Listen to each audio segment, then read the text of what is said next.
We traded our old lifestyle for full-time RV life, a life of adventure. Our goal has been to spend our money on family experiences in hopes that creating memories will be more valuable than collecting stuff. But with that does come a price tag. After 1 year on the road, how much have we spent? When Morgan, Chris, Jonah and Jude, we ditched the 9 to 5 to spend more time with each other after years of missing out. We're exploring every state in the U.S., creating experiences that bring us closer together the further we step outside of our comfort zones. Where are we now? Hi Explorers! Greetings from Michigan.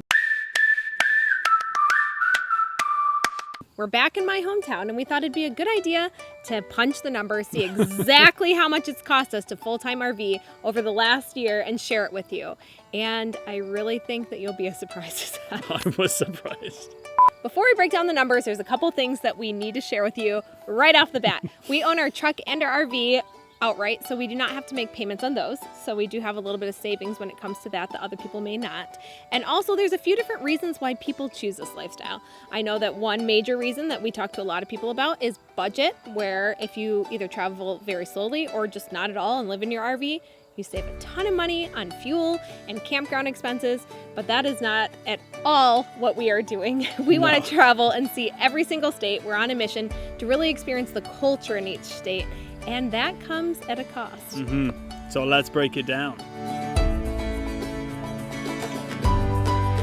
When we first embarked on our full-time RV journey, we had absolutely no experience whatsoever, so we bought an older RV, renovated it top to bottom, and started looking at campgrounds, and our main criteria was how it looked. So we towed our RV, with no experience again, all the way to the Smoky Mountains in Tennessee, and it was beautiful, and our campground was just luxurious. But that came at a price tag, and we had already booked our next 4 stays, and so they were equally as luxurious and not at all sustainable. However, we ran into friends that we made in Arkansas, and they introduced us to this app called Passport America, and it has saved us so much money, and it's pretty much paid for itself within a week of using it. Yes, absolutely. It really does save a lot of money. There are times that you have to use it in seasonal times, but it really has saved us money, a lot of money. It's $40 yes. annually, and we've saved about half off of the majority of our stays, and a lot of them we would have never even known about if it wasn't for this app, and we've stayed at some really beautiful places because of it. So visiting 23 states in the last year, we've spent on average $991 a month on stays. Fuel, our least favorite thing to talk about, especially when you look at our big statements.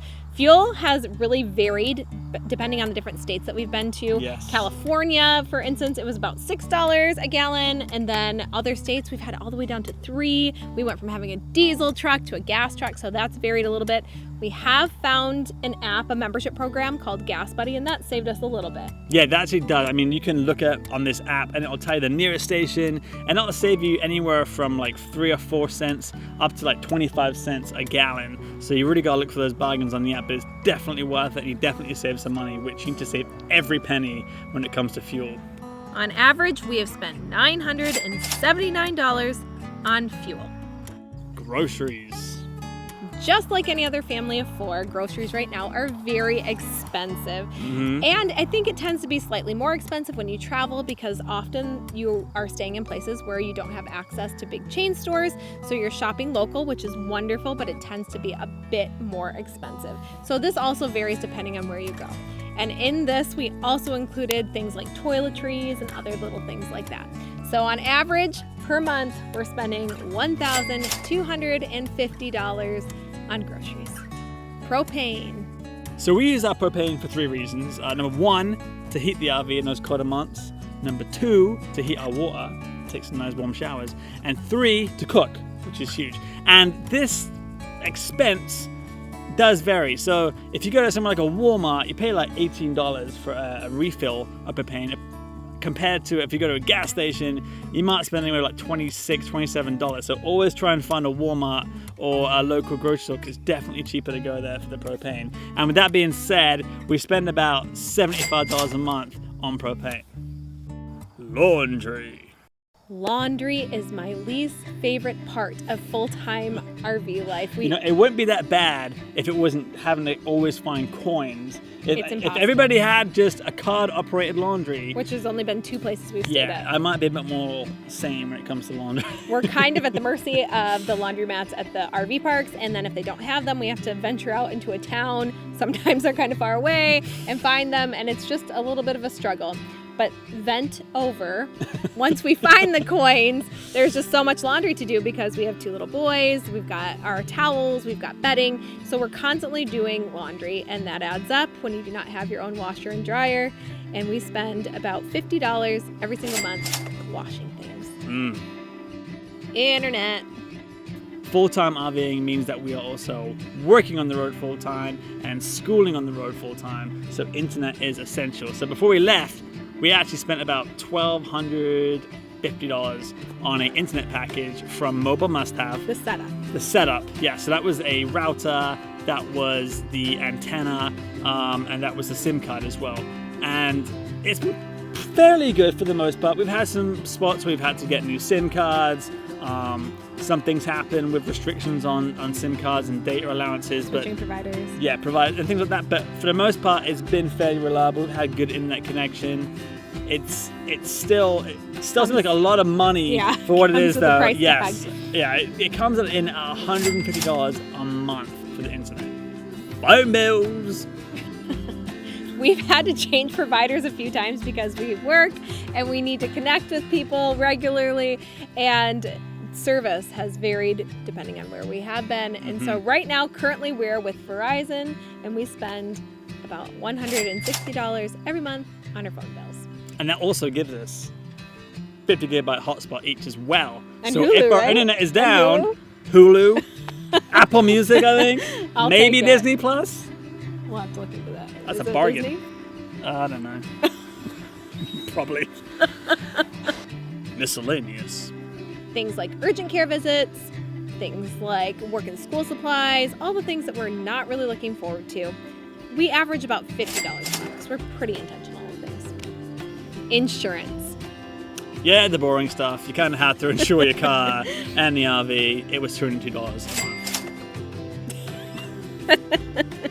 Repairs and upkeep.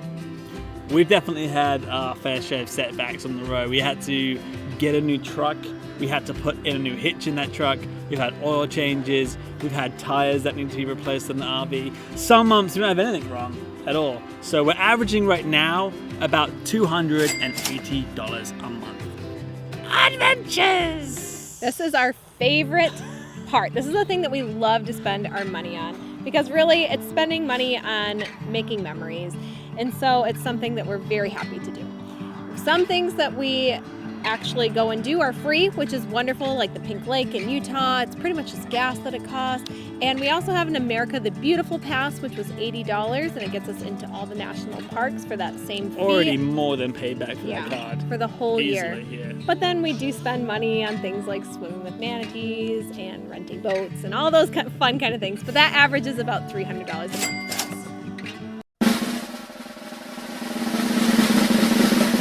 Our monthly average cost, $4,487. And annually, $53,844 to full-time RV just like us.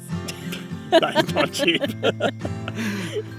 Thank you so much to Carl from Santos Chronicles for suggesting this video, for asking the question. Happy to do it. If we can serve you in any way, let us know. And also let us know in the comments, was this more or less than you anticipated for full-time RV life? We'd love to know. And if you are thinking of doing the full-time RV life, you definitely don't have to go at the pace we're going at. You can definitely Contact us. We'll save you some money. Weekly rates are definitely a bit more expensive than a monthly rate. Yeah, usually you get 2 weeks Yes. free if you book a monthly stay. So we're just crazy because we want to see the whole states in a very short period of time.